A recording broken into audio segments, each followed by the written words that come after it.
怀柳啊，原本啊不是我们中原人，他的祖上还是我们中原的手下败将。他的祖上？是啊，他的祖上曾是大梁国的镇国大将军，结果呢，被我们国的开国元勋初度仙缉拿过。哎，这李怀柳纵使是才华横溢，一辈子呀也不会得到皇上的重用，没戏。那他在朝廷还能做些什么？这不就是科举考试吗？做个监考官，还能做什么事啊？听说当年科举考试，他还是中了进士呢。哎呦，初度仙可是您的祖上？正是我的曾祖父。哎呦，难怪呀，一表人才。您这眉宇间还真有你曾祖父的影子呀。我还有一事相求。初大人请讲。初某想进试卷阁也查些资料。不知初大人要查阅这些试卷做什么？您知道这些试卷封存归档后，没有皇上的口谕，老奴也无权打开它。无妨，都是些无足轻重的东西，公公不必太过在意。师傅，师傅，师傅，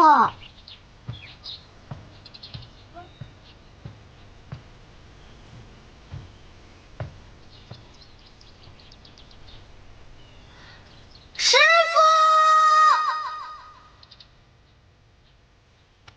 傅，一大早去哪儿了？不见了。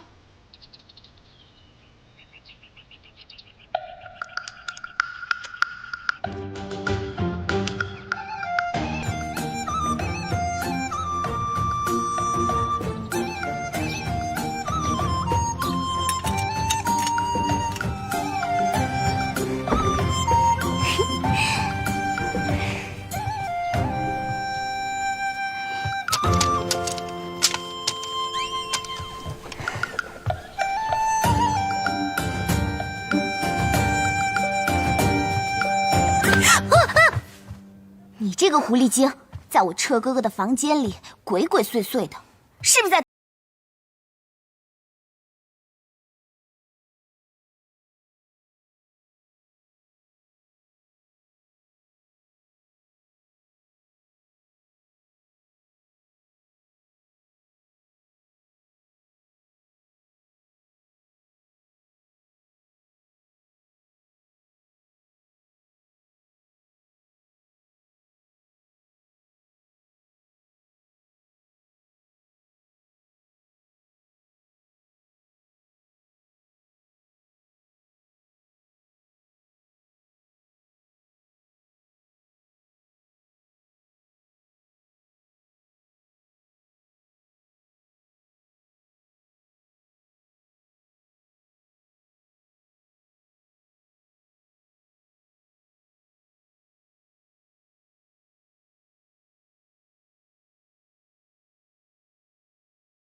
我告诉你，你别妄想能够嫁给我彻哥哥，你就是一个路边捡来的、没人要的野孩子，跟我，哼，没得比。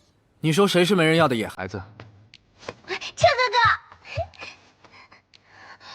就是这个贱女人，这个贱女人居然撬了锁到你的房间偷东西，还好我发现的及时，不要她对我拳脚相踢，我打不过她。彻哥哥，还好你来了。赵小姐，你刚才说谁是没人要的野孩子？他呀，当然是他。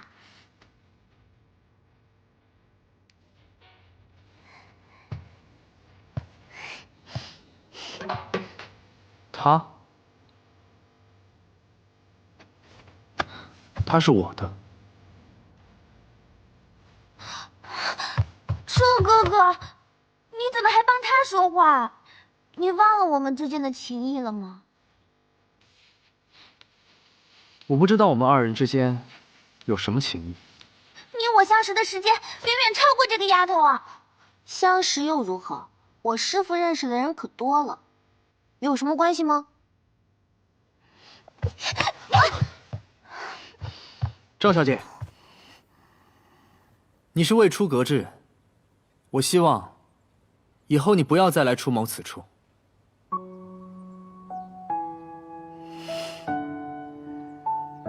车哥哥，你当真要对景旭这般无情吗？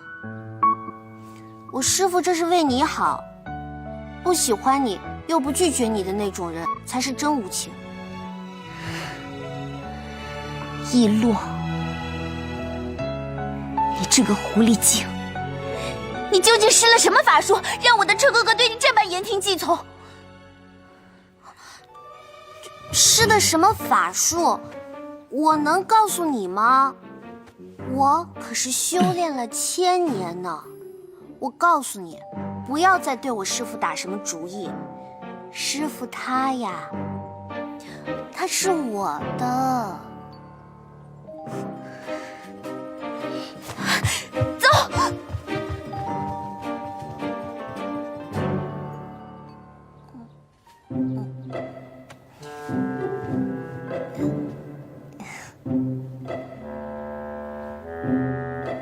怎么样？我刚才够义气吧？师父，我刚刚只是脱口而出，那个赵景旭他太蛮横，太欺负人了，所以我才会那个也……你说的每句话，我都会当真。啊？我是你的。不是，我那是为了气他，所以你真是这么想的吗？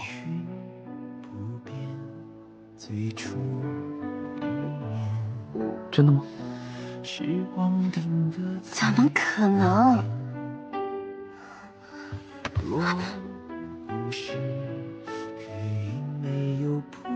若是有人在欺负你，我会要了他的命。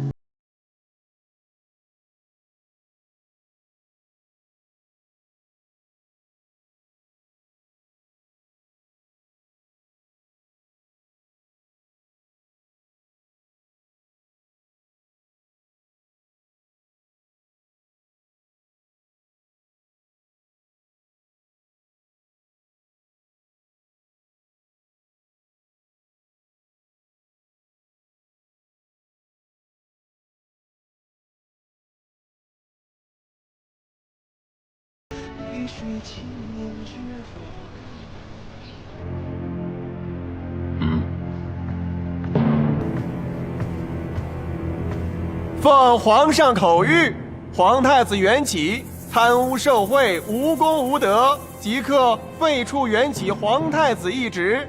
皇太子一事择日另立，即刻宣告昭告天下。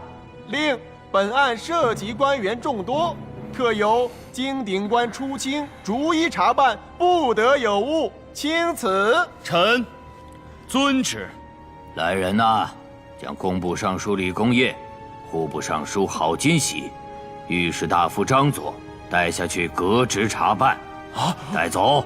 皇上，皇上，皇上开恩啊！皇上，奉皇上口谕，京鼎官出清，破获皇太子一案，功不可没，赏黄金1000两，海南珍珠20颗，以示皇恩。谢皇上恩赐。奉皇上口谕，二皇子救治灾情有功，为我中原江山社稷任劳任怨，赐6株免冠，赏黄金1000两。谢父皇。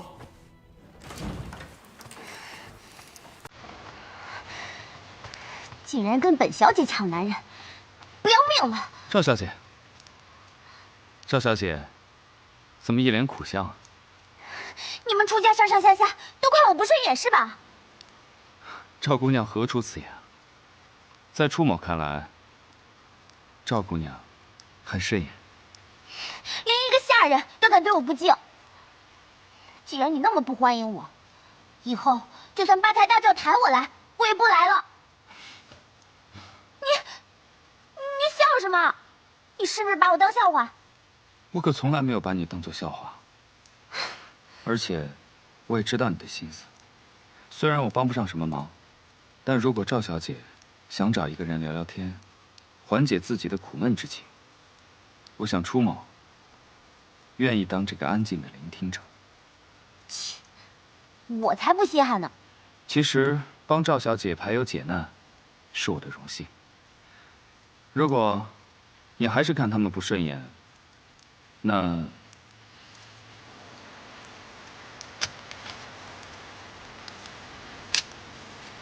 你就拿我出气吧。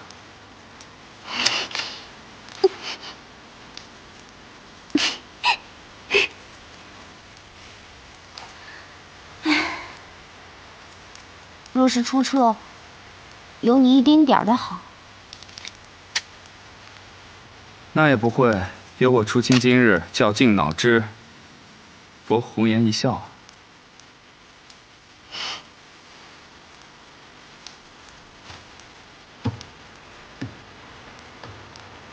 这些食盒都送给你吧。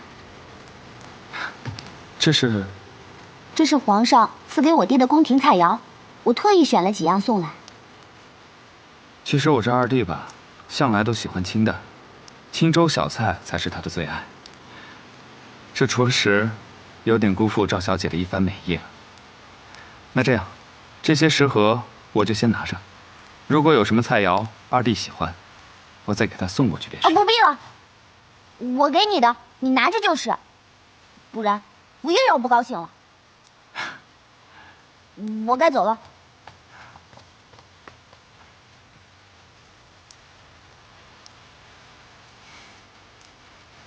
大人，我来拿吧。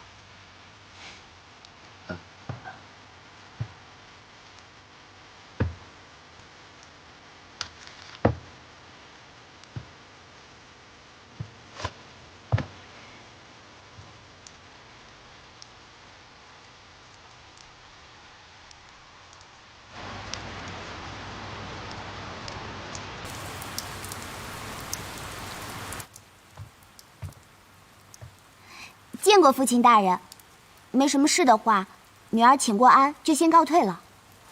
站住！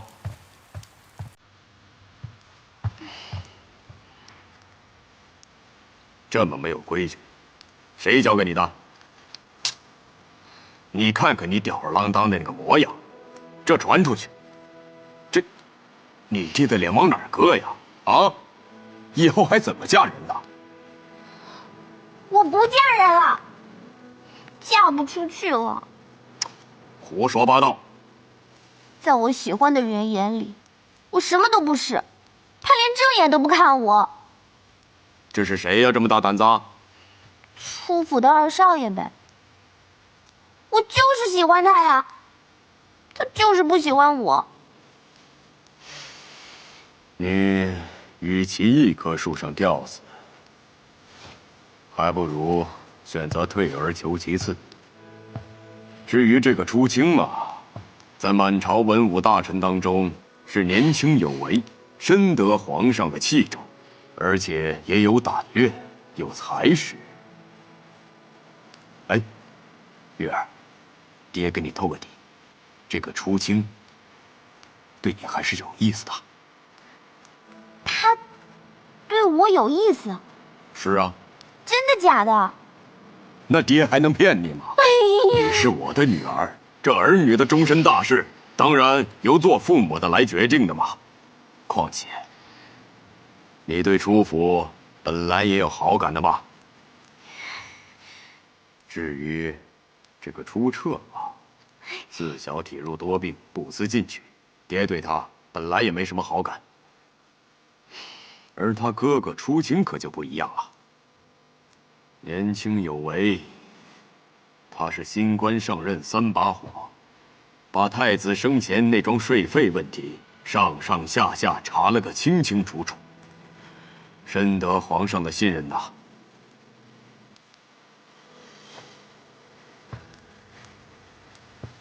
女儿啊，爹不是说你，你可千万不能感情用事啊。依爹看来，这出清还是可以的。如果出彻不愿意理我，那我就做他的大嫂，做了出家的大少奶奶，我看他还理不理我。哼，就这样。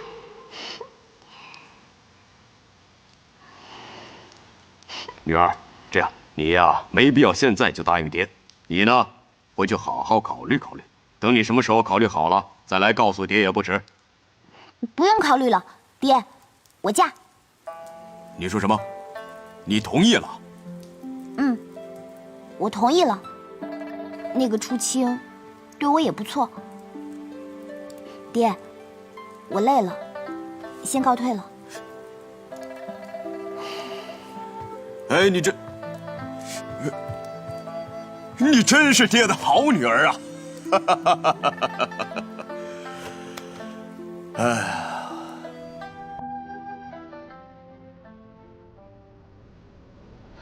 说什么我都不会同意的。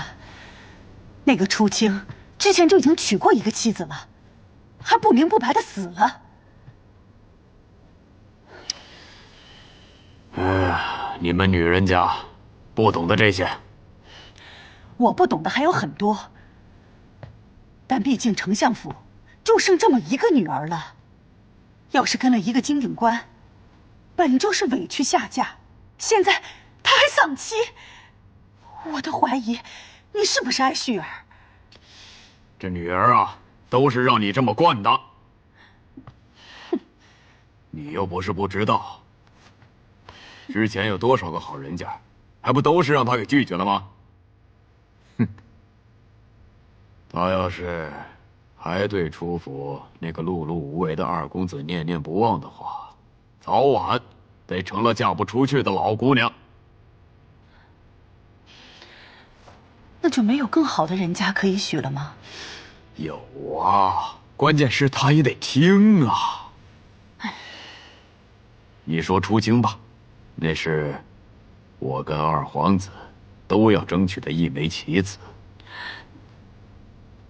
如果咱们和他联姻的话，那将来这二皇子登基是指日可待啊。到那个时候，你说咱旭儿的将来还能差到哪儿去呀？啊？话又说回来了，那出清相貌堂堂，一表人才，那就是丧妻，那丧妻也比给别人当妾的好吧？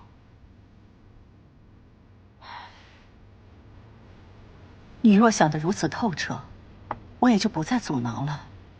毕竟女儿她自己都没有反对。是啊，可问题关键你也得多多的支持她呀。知道了。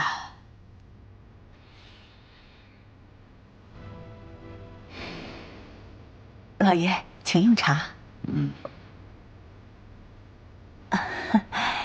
刚才妾身啊，把话说重了，你别放在心上啊。没事的。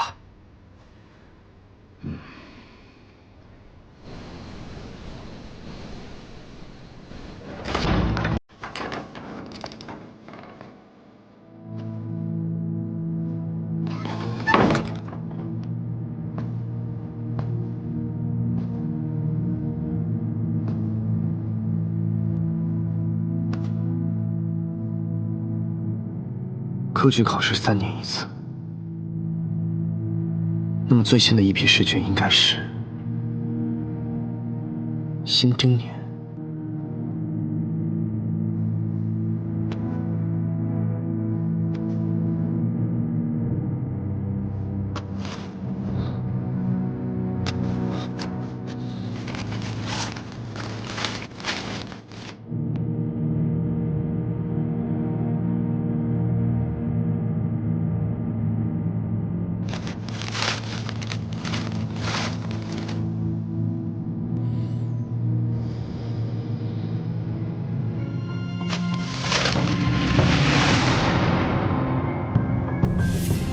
怀柳。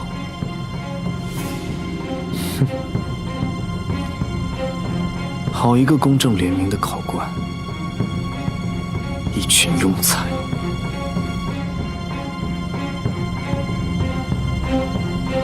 纪行远，你要查他做什么？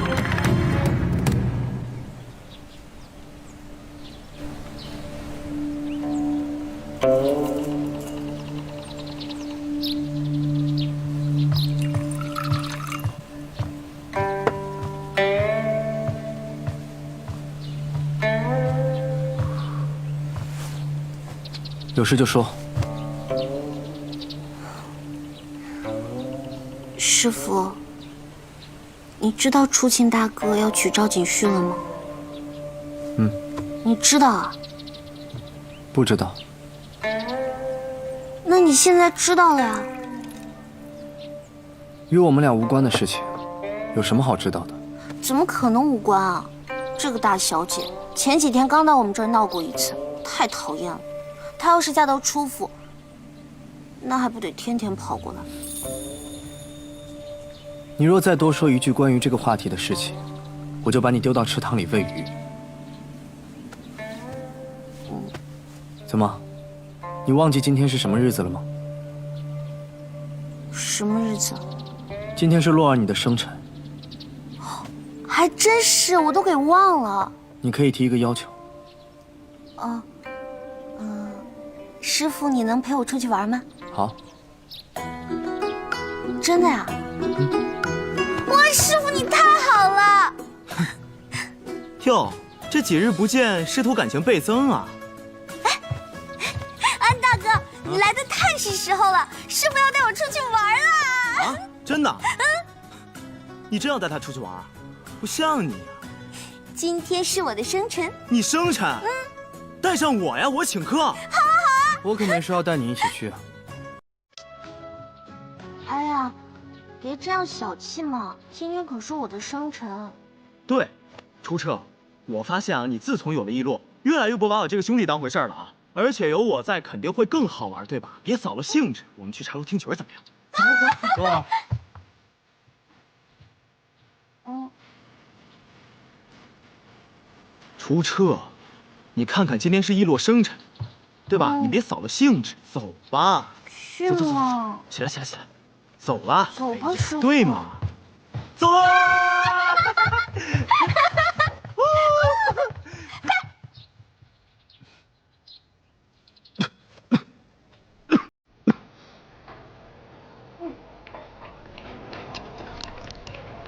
给我。你别跟我客气，你得多吃点。吃肉啊，你别吃那个。吃着呢，吃着呢。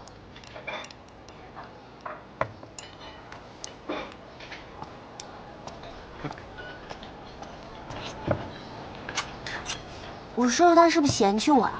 不可能，你师傅估计是单纯的反胃吧，别多想。也对。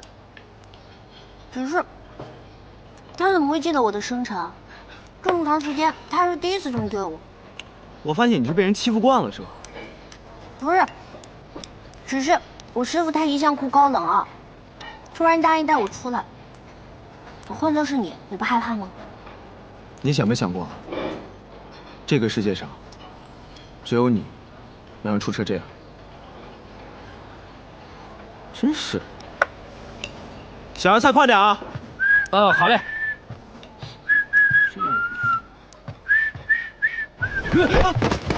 公子，没事吧？没事吧？来，没眼力劲，没眼力劲，别往那边看，别往那边看。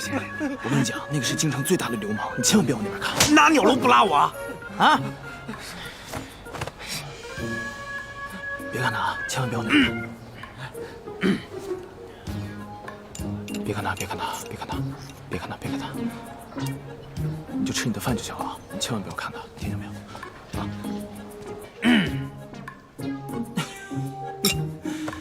哟，赵大公子，好久不见。安大神医，也好久不见。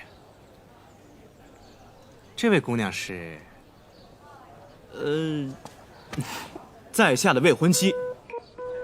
这是赵丞相家的大公子赵锦臣，京城最大的流氓，知道吗？来一摞，给赵公子问个好。小女子给赵公子请安。走。哎，赵公子慢走啊！你知不知道他是谁啊？他是京城最大的流氓，你知不知道？就只要是女人，让他知道就遭殃了。我跟你讲，刚才这个事儿，你千万别跟你师傅提。就他那个性格，什么事啊？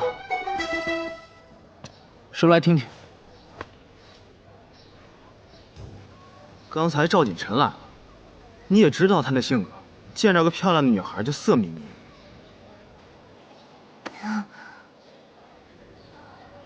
然后呢？然后我就说一洛是我未婚妻，机灵吧？哎呀，师傅，安大哥也是为了我好嘛。对。刚刚那个赵公子阴阳怪气的，可讨厌了。我知道了，你们快吃吧。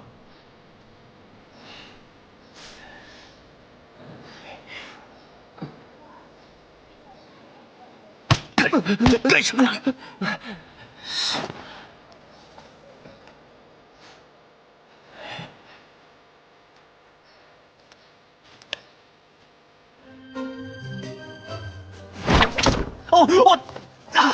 公子，谁炸我？没事吧？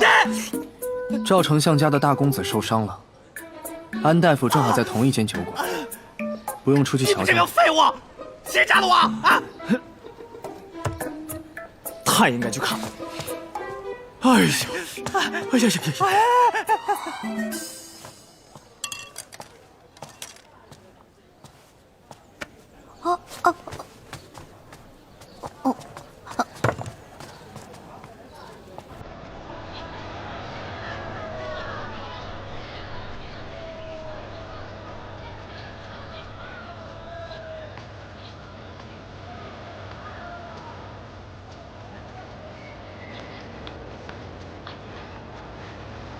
师傅，你是不是怕别人看上我？我长得这么貌美如花，你要是都因为这么点原因打人，那你得打多少人呢？要我说，你不能这样。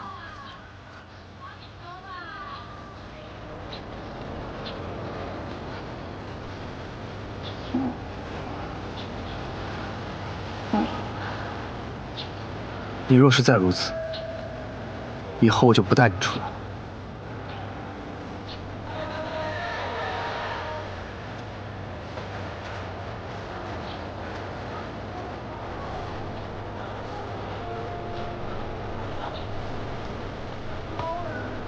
您的茶。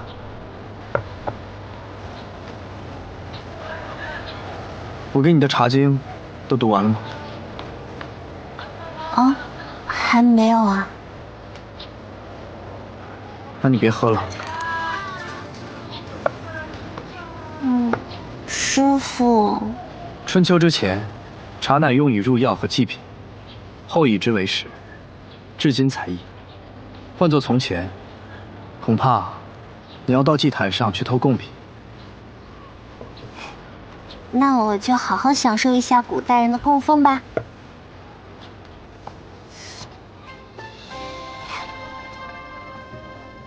二位，打扰了。小生尹红，方才听先生讲起《茶经》，觉得先生学识广远，不知可否交流一二？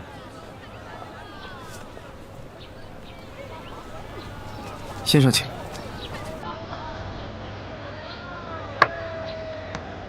我们中原人喝茶比较多门道，也不知尹红先生是很有研究吗？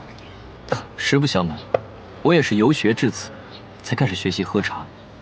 中原人的茶道太过复杂，茶树要在山上朝阳面煮，茶叶要晴天早上摘卷边带露水的，水要山间活水，煮水要用炭或者干净的脱脂木头。水沸久一点会老，一炉只煮5碗茶，茶沫不能撇，喝茶要连续，否则精华会蒸发。茶有9难，一是制造， 2是识别，3是器具，4是火力，5是水质，6是炙烤，7是捣碎，8是烤煮，9是品饮。最难的是这品，感受茶在唇齿之间的流动，从而在人生中找到相类比的经历体验。是吗？那先生看我饮茶，又有什么样的人生感受和经历体验呢？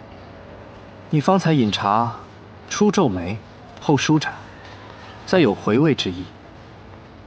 也许正如先生所经历的一样，一开始好似混沌不清，深陷泥潭，但这一切总会慢慢变好，最终达到向往已久的甘甜。并非所有苦尽都能甘来吧？若先生选择的是高炉茶，那么无论多少次回味，皆是苦味。所以人生最重要的是选择吧。若先生选择的是君山银针，那么自然就会有所回甘。不苦不涩不是茶，不回甘你不能怪茶，要怪就只能怪你自己不会喝。高炉茶乃一夜回甘，多则苦，少则甘。尹红先生怕是放得太多，太贪心了。酒满惊人，茶满欺人呀。万丈红尘3杯酒，千秋大业1壶茶，看你怎么解读了。这2个人字字珠玑，话中有话。这位尹红公子看来也不是普通人。这位姑娘是先生的徒弟。姑娘好福气啊！先生高才，若时常能够在身侧聆听教诲，必定受益匪浅。那当然了，要我说啊，我师父可比那京城第一才子强多了。洛儿，原来你叫洛儿。小女子名唤璎珞。先生学识广远，小生佩服。不过看先生像是淡泊名利之人，所以刚好有一件随身精致小物，想要赠与洛姑娘，留作纪念。哇，好漂亮的扇子啊！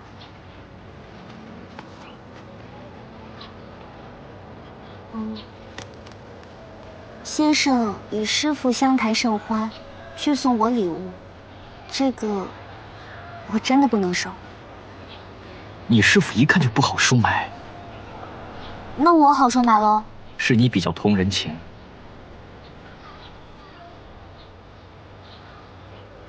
你要这么说，那我还真的得收下了。师父，我收了啊。哇，这个扇子正合我心意呢。洛姑娘喜欢就好。那我就告辞了。多谢。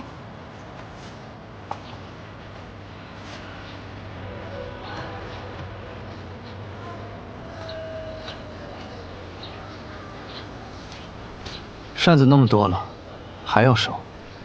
哎呀，人家的一番心意嘛。此人并非普通人，他送你的是珠影流扇，玉骨金线，并非我们中原的东西。那正好呀，好扇配佳人，好马配好鞍。那也不行。哎呀，师父，你不就是怕别人看上我吗？没错，我就是不想别人看上他。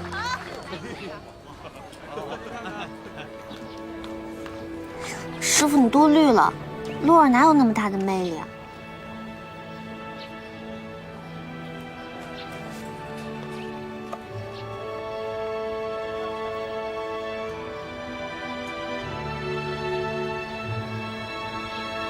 这是什么？打开看看。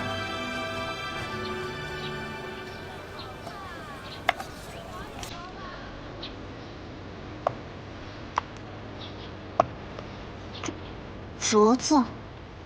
送你的。真的呀？什么时候买的？在哪儿买的？我亲手做的。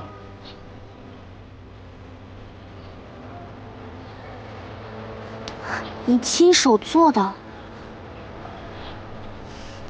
这个礼物对我来说意义超过了一切。谢谢师傅。真的吗？嗯。那你把这扇子丢了？这么贵重都要丢？怎么？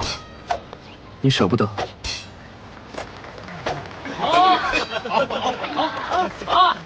丢就丢。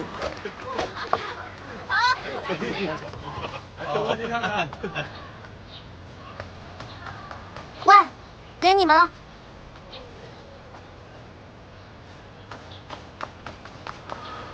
丢了，看到了吧？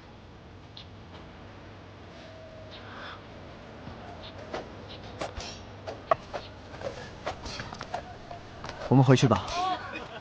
啊？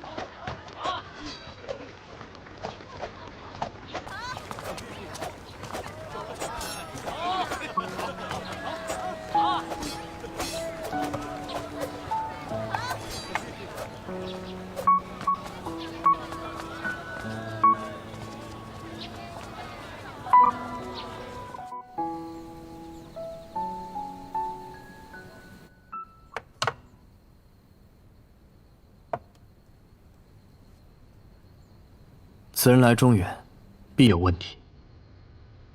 那你觉得他是？西戎王室之人。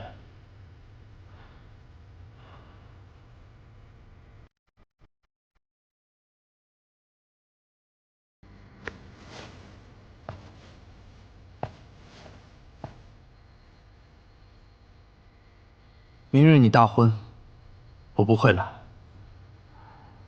希望你好自为之。好，谢谢你。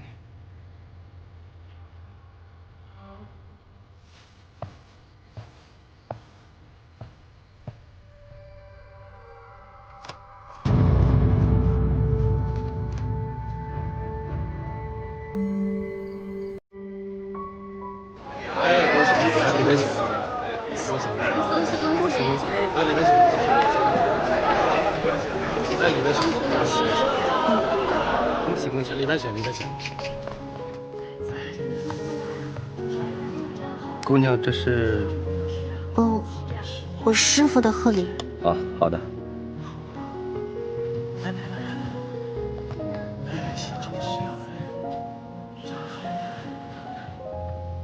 跪！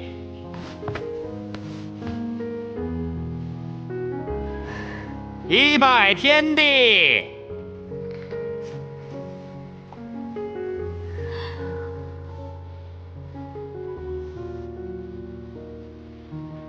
二拜高堂。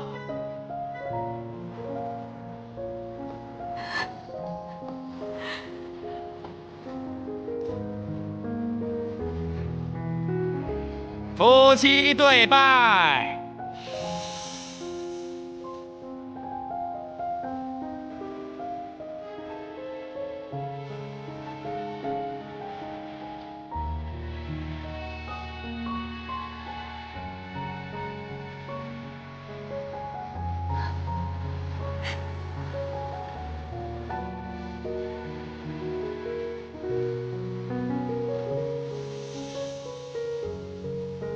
送入洞房。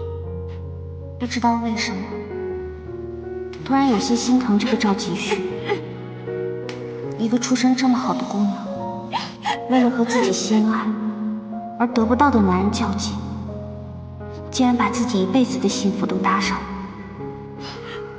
唉，这么说来，师傅也真的是好狠心，连自己亲哥哥成亲他都不来。不过，初清大哥看起来很爱他，希望他可以过上好日子吧。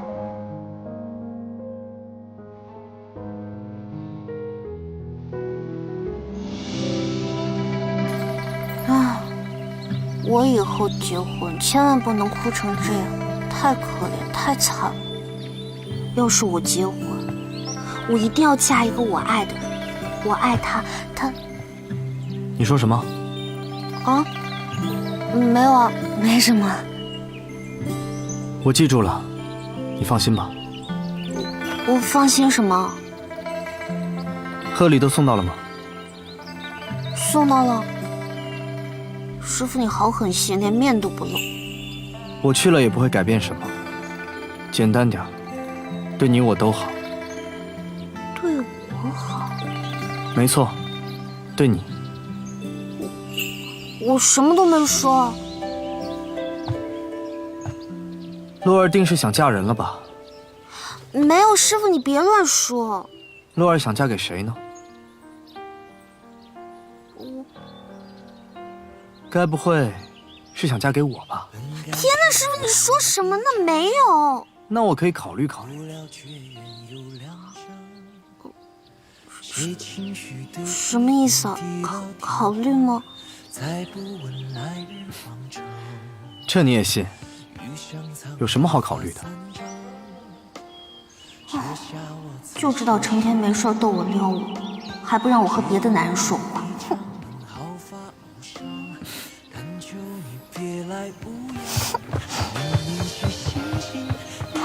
不要当真，不要当真，不要当真！师傅长得太好看了，人对美好事物都会有向往，一定是这样的，很正常。连安大哥都说了，他的长相惹是生非，一定是的，一定是对美好事物的向往。是啊，有什么好考虑的？我会毫不犹豫的。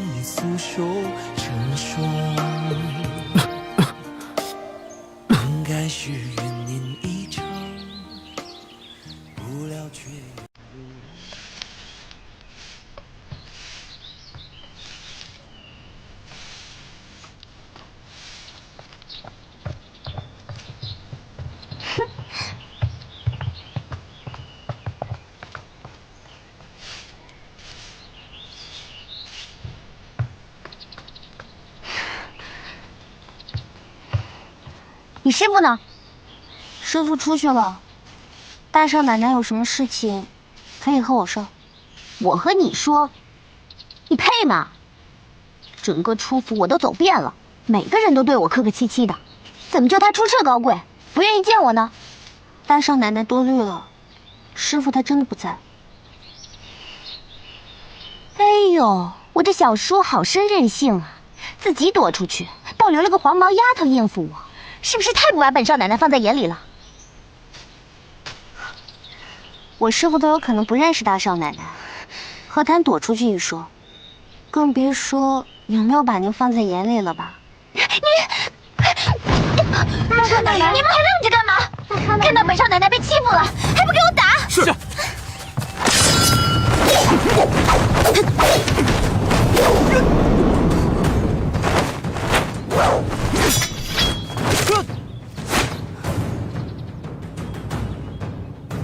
你们还愣着干嘛？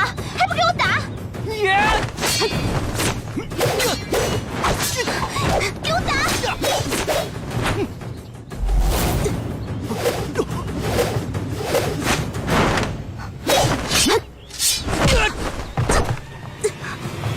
住手！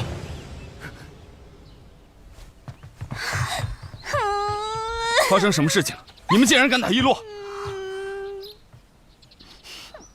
初清大哥，洛儿不知道做了什么得罪大少奶奶的事情，惹大少奶奶不高兴了，还请大少爷帮忙解开这个误会。没什么误会，就是这个小丫头对我不敬。我是大少奶奶，她算什么东西？她就是个下人。锦旭，今天的事如果传出去，我还怎么见人啊？别这样，锦旭。一洛他不是下人，他是出彻的徒弟。你对一洛不敬，就是对出彻不敬。咱们不都是一家人吗？不就是出彻捡回来的野孩子吗？就跟路边的野猫野狗一个样。只不过跟对了主人，别人才会高看他一眼。再说了，我对出彻不敬又怎么样？我是他大嫂。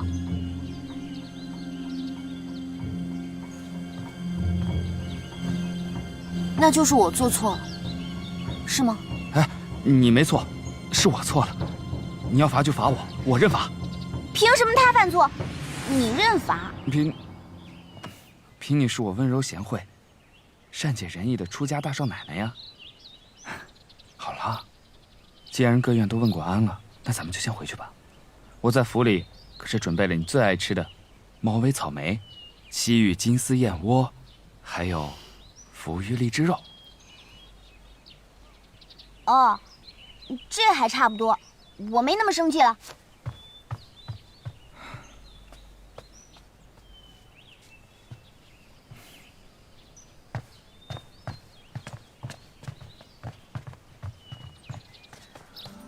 真是可惜了这么个温暖如玉的大少爷，怎么会娶一个这么刁蛮任性的媳妇儿？真是一无相有。只是他怎么可以忍受自己的女人喜欢的是自己的弟弟呢？啊，不想了，不想了。反正他们出家，一个两个，这两个少爷没有一个是正常的。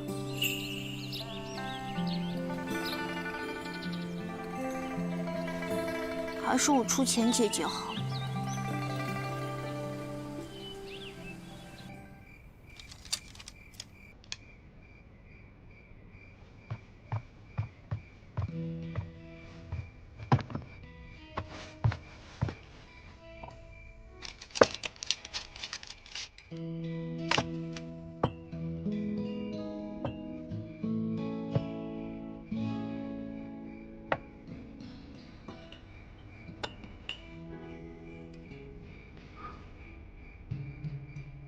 今天的事情我听说了。赵景旭来你都不见，还拿我做你的挡箭牌。如此最好。好什么好呀，我都快被他烦死了。他要是再这样弄，我真的有一天会被他弄死。想不想见初浅？爽。那这样，以后我带你去见他。等大少奶奶来了，你就帮我挡，如何？行。快吃吧。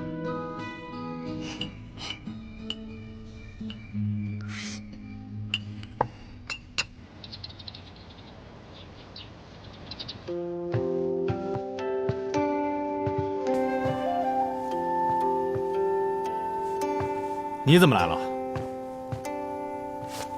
参见景王。快免礼，来，咱们屋里坐。我今日带洛儿来，只是为了来看看初浅。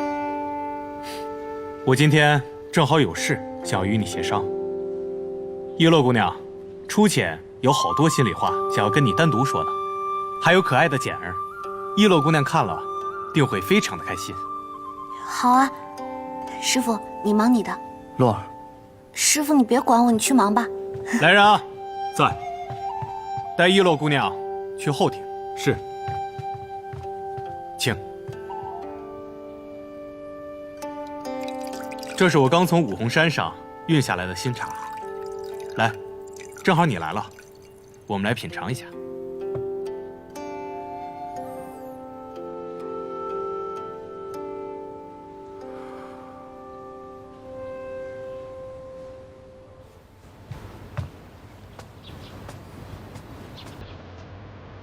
真羡慕你，无忧无虑，无牵无挂。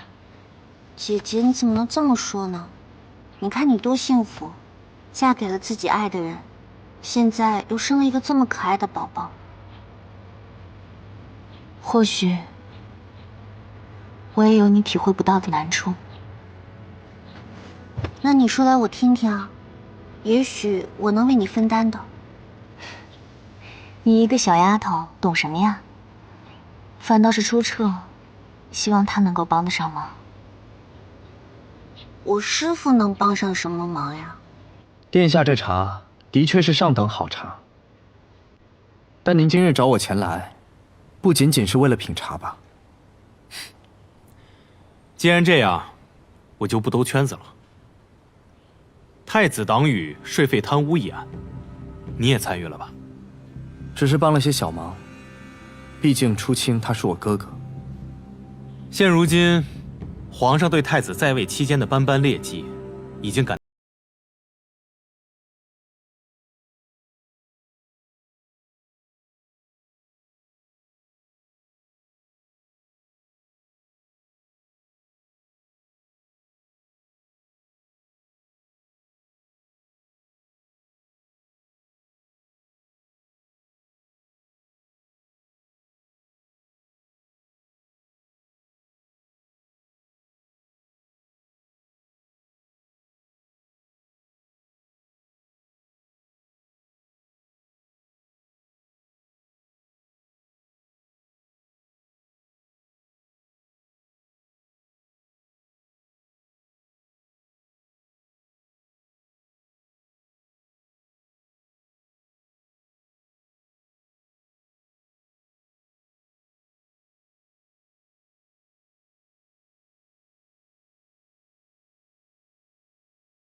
兄弟之间的尔虞我诈，他难以独善其身的。这么严重吗？那殿下可不可以选择完全不理会呢？我相信他，他是有治国才能的人。治国？难道殿下他身在皇宫，说对皇位没有期许，那是不可能的。况且，太子之位早已空缺多时。我曾经一直以为殿下并无从政之心，才没有反对妹妹和你在一起。如今看来，是我错了。此言差矣。就拿天水关一战来说，你我二人如果当时袖手旁观，那现如今的中原国将是处在什么样的境？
不了，替我好好照顾我妹妹。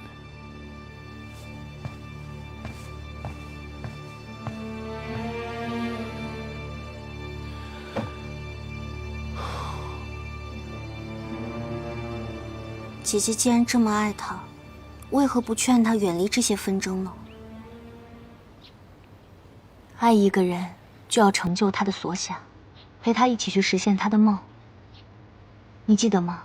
我一直都是这样认为的。我现在倒是觉得，若是我爱一个人，就会想要和他一起过最简单质朴的生活。你呀，跟我哥哥在一起久了，越来越像他了。来，快吃。别告诉我，你现在和初彻还只是师徒关系啊？当然是了。他那样的人，愿意为别人如何，又愿意为你做多少，你不会看不出来吧？你们俩要装糊涂到什么时候啊？哪有装糊涂呀？真的，我师父高深莫测，一会儿一个样，我完全搞不懂他。你也不是小孩子了，大不了就做老姑娘了，我才无所谓呢。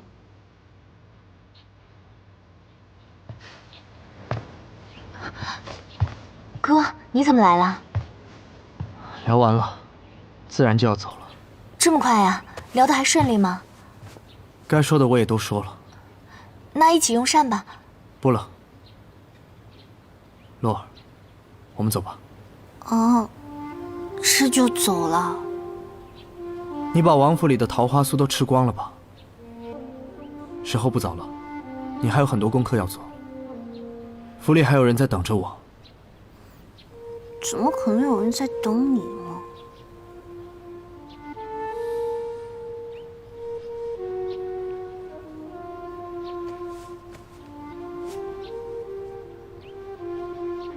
这个送给我的外甥，算是一份薄礼。我知道你们什么也不缺，但是记住我和你说过的，好生照顾简儿和自己。我得空再带洛儿来看你们。谢谢哥哥。走吧。朱浅姐姐，帮帮我，我不想走。姐姐，啊，师傅。洛儿，慢走。洛儿，慢走。姐姐，啊，师傅。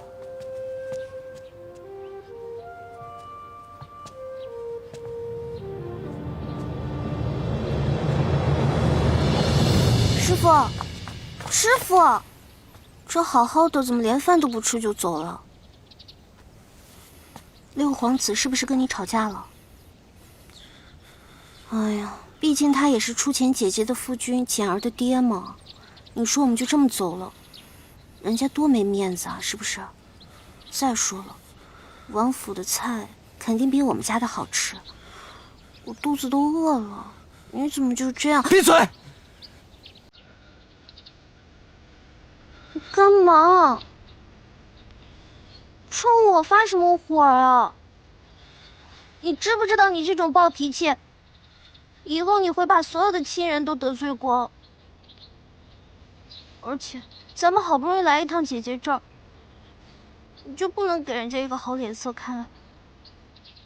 你以为全天下所有人就都要低你一等吗？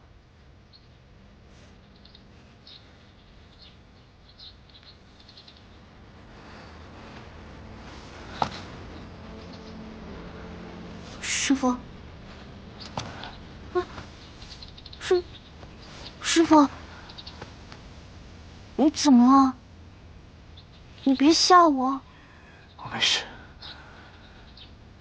被你气的。我刚才说的话有那么狠毒吗？所以我才让你闭嘴。我还不是为你好。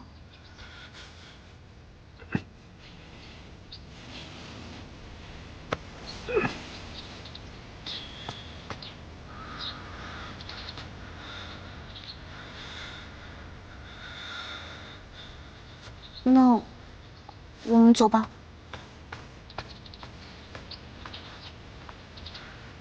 你若懂我，该有多好。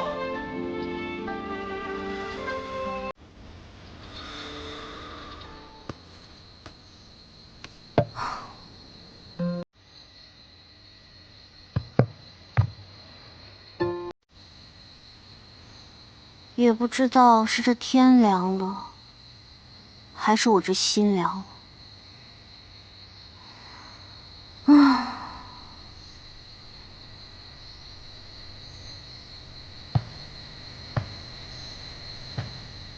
洛儿。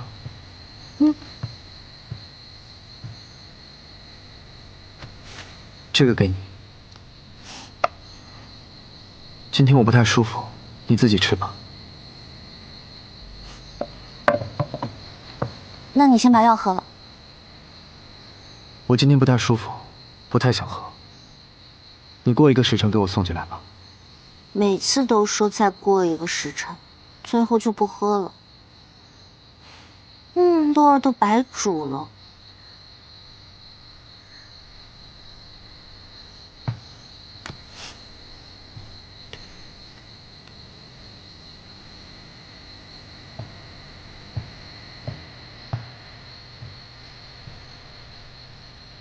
今天还挺自觉。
你还好吗？师傅，师傅，你怎么了？开门！你声音怎么变成这样了？不要进来！我怎么可能不进来？师傅，师傅，你怎么了？洛，你不要怕，不要怕，我犯病了。李洛，出手！潘大哥，快救救师傅！快救救他！李洛，你先出去。师傅他，只有我能救他，而且你在的话，他没法专心。快出去，来不及了！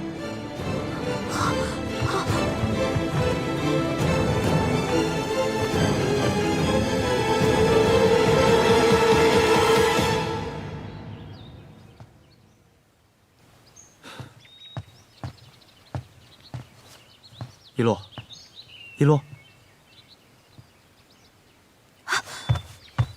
还好我过来看看，要不然就出大事了。我师傅他没事吧？没事了，放心吧，睡下了。哎，对了，你赶紧下山去帮我找火阳乐。火阳乐？我这儿有图，就这个，快去吧。就在山下桥洞。你知道他会犯病，所以每次你都有所准备。这个我以后再跟你说吧，你先去吧，我在这儿熬药等你。好。去吧。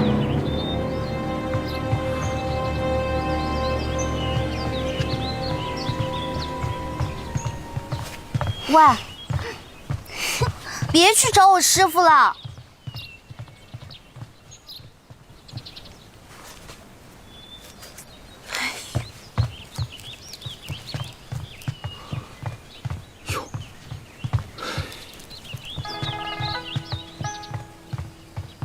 哟，这不大少奶奶吗？这一大早怎么有闲情雅致来小院啊？我来找彻哥哥。出彻不巧，生病了，并还睡着了。哼，我不信，怎么每次我一来，不是不在就是睡下了？我有那么可怕吗？难道怕我吃了他不成？哎，大少奶奶，那个中秋刚过，出清大哥应该在家里休息吧？你说，那你这一大早过来找他弟弟，我觉得不合适。大少奶奶，初清昨夜根本就没回家。昨夜京城好几个大城府上死人了，而且和当年太子的死法一样，消失了，一点痕迹都没留下。初清哪还顾得上我？那就更不合适了。少奶奶，你想啊，你的相公在外面劳苦征战，费心费力养活家庭，你却过来看他弟弟，你说这成何体统？而且您是出嫁之人，更是贵为丞相之女，礼义廉耻你总得懂吧？啊，你说你做这种事情传出去，你把初清置于何地？我是个外人，大少奶奶，我不是出府之人，而且呢，我也不怕你爹，你知道吗？我安子毅这个人吧，嘴巴大，管不住自己这张嘴。你说这我要出去说点什么您的坏话，这不也不太好吗？对吧？安子毅，哎，你给我等着，我跟你没完！哎，走，大少奶奶慢走，慢走啊！哎呦，真不容易。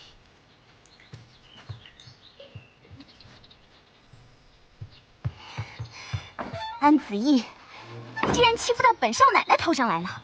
我早晚有一天要你好看，快点跟上！